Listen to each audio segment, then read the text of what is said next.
আজকের যে গল্পটা বলবো সেটা আদৌ শ্যুট না ছোটোখাটো ট্রাভেল ব্লগ বলা মুশকিল। তোমরা নিজেরাই দেখে বিচার করো এটা কি। যাই হোক, গল্পটা তো শুরু করি। এটা একটা ইন্টেরিয়ার শ্যুটের কাজ। লোকেশন মিন্টো পার্ক এরিয়াতে, একটা অফিস ফ্লোর। আজ স্টুডিওতে কাজ ছিল বলে মোটামুটি সবাই ব্যস্ত, তাই কাউকে আর সঙ্গে নেইনি। একাই সব ইকুইপমেন্ট গুছিয়ে বেরিয়ে পড়েছিলাম। ওই খানিকটা সোলো রাইড মার্কা ফিল পাওয়ার লোভে। বাড়ি থেকে বেরিয়ে ওয়েদার পেলাম অসাধারণ। বেশ একটা শরৎকাল মার্কা ফিলিংস ছিল। বেশ সুন্দর সাদা সাদা মেঘ আর নীল আকাশ।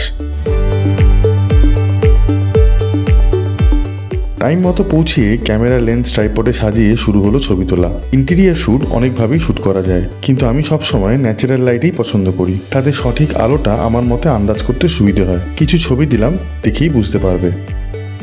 কাজ শেষে ক্লায়েন্ট বেশ যত্নআত্তি করে কফি আর স্ন্যাক্স ছিল। সেটা শেষ করেই বেরিয়ে পড়লাম বাড়ি, মানে ওই স্টুডিওর উদ্দেশ্যে। এইরকম একা শ্যুট করতে বেশ লাগে, আর তার সঙ্গে একটু যদি ছোটোখাটো বাইক রাইড হয় তাহলে তো কথাই নেই।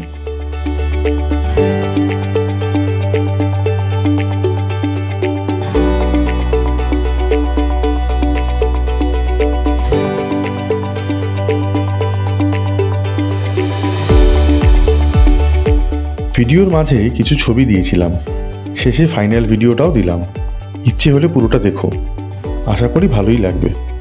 আজ আপাতত এইটুকুই। এরপর আবার নতুন কিছু নিয়ে কাজ করলে ভিডিও বানাবো। ততদিন ক্লিক ইউর ইমাজিনেশন।